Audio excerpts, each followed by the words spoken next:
Praise the Lord, hallelujah. വീണ്ടും വരുന്നവനായ യേശുവിൽ എല്ലാവർക്കും ഈ പ്രഭാതത്തിൽ സ്നേഹവന്ദനം. ഇന്ന് ചിന്തയ്ക്ക് ആധാരമായ ദൈവവചനം സങ്കീർത്തന പുസ്തകം 16-ാം അധ്യായത്തിന്റെ 8-ാം വചനം. ഞാൻ യഹോവയെ എപ്പോഴും എൻ്റെ കൺമുമ്പിൽ വെച്ചിരിക്കുന്നു, അവൻ എൻ്റെ വലത്തുഭാഗത്തുള്ളത് കൊണ്ട് ഞാൻ കുലുങ്ങിപ്പോകുകയില്ല. എത്ര അനുഗ്രഹീതമായ വചനമാണെന്നറിയാമോ? ഞാൻ യഹോവയെ എപ്പോഴും എന്ത് ചെയ്തു? എൻ്റെ കൺമുമ്പിൽ വെച്ചിരിക്കുന്നു. കൺമുമ്പിൽ വെച്ചിരിക്കുന്നു എന്ന് പറഞ്ഞാൽ ഒരു ഫോട്ടോ എടുത്ത് അല്ലെങ്കിൽ യേശുവിൻ്റെ ഒരു രൂപമാണ് നമ്മൾ അത് വെച്ച് അതിനിങ്ങനെ നോക്കിക്കൊണ്ട് നിൽക്കുക എന്നതാണോ അർത്ഥം? ഒരിക്കലുമല്ല. കൺമുമ്പിൽ വെച്ചിരിക്കുന്നു എന്ന് പറഞ്ഞാൽ ഞാനും എൻ്റെ ദൈവവും തമ്മിലുള്ള ബന്ധം അത്ര അടുത്തായിരിക്കുന്നു എന്നാണ് അർത്ഥം. കൺമുമ്പിൽ വെച്ചിരിക്കുന്നു, അവൻ എൻ്റെ വലത്തുഭാഗത്തുള്ളത് കൊണ്ട് ഞാൻ കുലുങ്ങിപ്പോകുകയില്ല. കാരണം ഞാനും കർത്താവും തമ്മിൽ അത്ര അടുത്തിരിക്കുന്നു എന്നാണ് അർത്ഥം. എനിക്ക് കാണാൻ പറ്റുന്ന വിധത്തിൽ എൻ്റെ കർത്താവ് എൻ്റെ കൂടെയുണ്ട്. പ്രിയമുള്ളവർ, ഇങ്ങനെയുള്ള ഒരു ആത്മീയ അനുഭവം നമ്മുടെ ജീവിതത്തിൽ ഇന്ന് വരെ ഉണ്ടായിട്ടുണ്ടോ? എൻ്റെ കർത്താവ് എൻ്റെ അടുക്കൽ വന്ന് എൻ്റെ വലത്തുഭാഗത്ത് വരികയും വലത്തുഭാഗത്ത് വന്ന് എൻ കൺമുമ്പിൽ കാണാവുന്ന വിധത്തിൽ എൻ്റെ കൂടെ ഇരിക്കുമ്പോൾ ഒന്ന്, ഞാൻ കുലുങ്ങിപ്പോകുകയില്ല. അതുകൊണ്ട് എൻ്റെ ഹൃദയം സന്തോഷിച്ചു.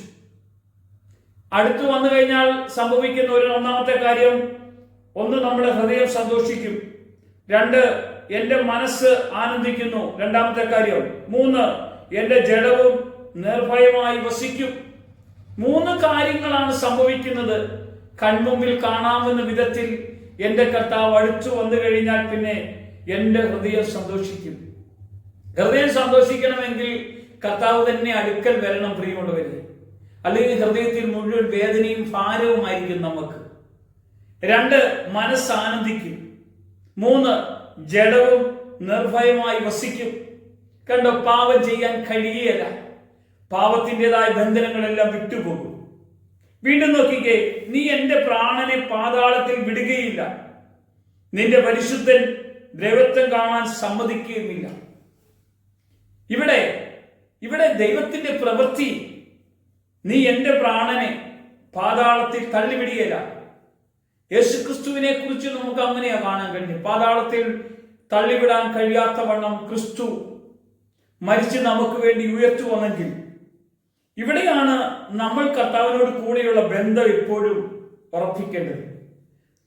കാരണം ഞാൻ എൻ്റെ കൺമുമ്പിൽ കണ്ട് ദൈവത്തെ ആരാധിക്കാൻ നമ്മൾ ആഗ്രഹിക്കണം.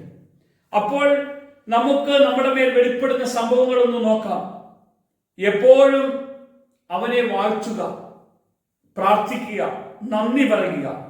രണ്ട്, എപ്പോഴും യേശു കർത്താവിനെ ആശ്രയിക്കുക. മൂന്ന്, എപ്പോഴും നീതി പ്രവർത്തിക്കുക.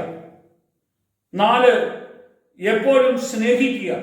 അഞ്ച്, കർത്താവ് എപ്പോഴും നമുക്ക് നൽകുന്ന സമാധാനം അനുഭവിച്ച് അവന്റെ കൂടത്തിൽ ജീവിക്കുക. ഈ 5 കാര്യങ്ങൾ എൻ്റെ അടുക്കൽ ഞാനും എൻ്റെ കർത്താവും തമ്മിലുള്ള അകലം കുറഞ്ഞാൽ അടുത്തു കഴിഞ്ഞാലുള്ള അനുഭവം പ്രിയമുള്ളവർ. ഈ കർത്താവിന്റെ സ്നേഹം എത്ര വലുതാണെന്നറിയാമോ? നമ്മളെ എത്രത്തോളം പരിപാലിക്കുന്നുവെന്ന് നമുക്കറിയാമോ? നമുക്ക് അവിടെ കിട്ടാൻ പോകുന്ന അനുഗ്രഹം എന്താണ്?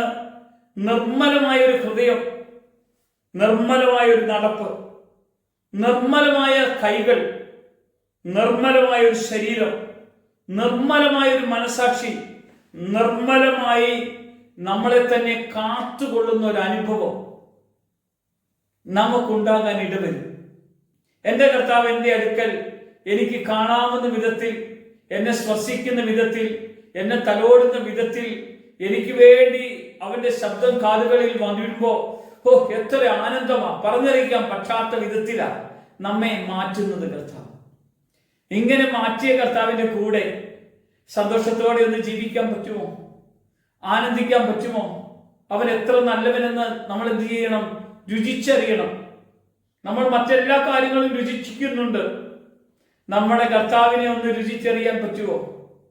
അവന്റെ സന്നിധിയിൽ ഒന്ന് സന്തോഷിക്കാൻ പറ്റുമോ? അവന്റെ സന്നിധിയിൽ ഒന്ന് ആനന്ദിക്കാൻ പറ്റുമോ? അവൻ്റെ കൂടെയുള്ള ദൈവമല്ലേ? ഒരു നിമിഷം നമുക്ക് നമ്മളെ തന്നെ ഏൽപ്പിച്ചൊന്ന് പ്രാർത്ഥിക്കാം. ഈ തിരുവെഴുത്ത് നമ്മുടെ ഹൃദയത്തിന്റെ ഉള്ളിൽ രാപ്പകലില്ലാതെ ധ്യാനിച്ചും പ്രാർത്ഥിച്ചും കടന്നു പോകാൻ കഴിയുമോ?